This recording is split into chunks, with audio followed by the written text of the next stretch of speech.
일본은 단 한 번만 독도는 일본 영토라고 주장한 적이 있습니다.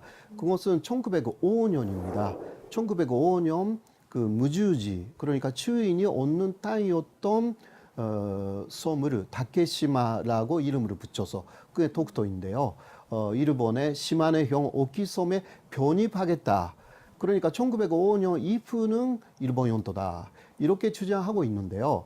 물론 일본은 또 역사적으로도 그 이전에도 쭉 일본 것이었다라고 말하지만 1905년 이전에 그러니까 17세기나 18세기 그때 독도가 일본 영토라고 일본이 남긴 자료는 전혀 없습니다.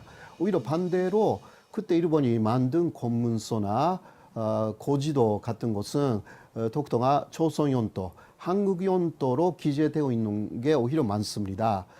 그리고 1945년 이후 일본이 맺은 연합국하고의 조약, 샌프란시스코 조약에서도 독도는 일본 영토가 되었다. 이렇게 말하지만 그 샌프란시스코 조약에 독도가 일본 영토라고 나와 있는 그런 기록은 전혀 없습니다. 그러니까 일본 쪽의 주장은 깊이 들어가면 1905년도 그에 그 사실상 그 일본이 한국을 침략하는 과정에서 한국이 어떤 말도 못하는 상황을 만들어 놓고 그렇게 했기 때문에 독도가 일본 영토라는 부분은 깊이 연구하면 할수록 이거는 아니다라는 내용이 나오는 것입니다. 네, 나라 안팎이 어지러운 틈을 타서 독도를 일본 영토로 편입시켰다는 말씀인데요. 대한제국은 그 사실을 몰랐던 건가요? 대한제국이 알게 된 것은 1906년 3월입니다.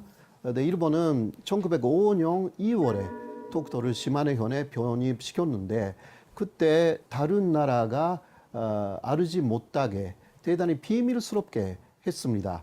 이유는 독도를 그 일본 영토로 했다라고 관보에서 공개를 해버리면 서양 여론관들이 반대할 위험이 있었습니다. 당시 그런 우려가 있다고 일본 내무성이 경고를 했기 때문에 그 일본 정부는 일본 내무성의 그런 경고를 받아들여서 그러면 관보에 싣지 않고 아주 조그맣게 시마네현의 현보라는 게 있어요.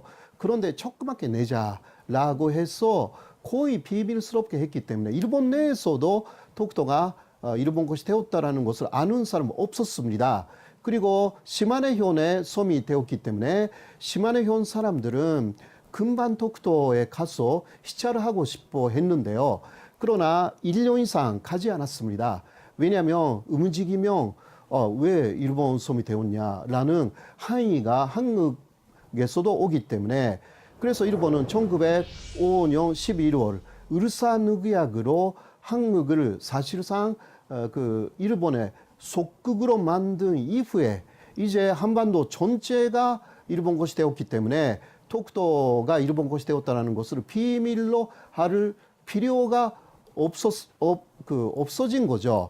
그래서 울산의약 이후에 1906년 3월 처음으로 시마네현의 관인들이 울릉도에 나타나서 독도가 다케시마라는 이름으로 일본 것이 되었다고 공표를 했습니다. 그 이전에는 한국이 전혀 그것을 모르고 있었던 것입니다.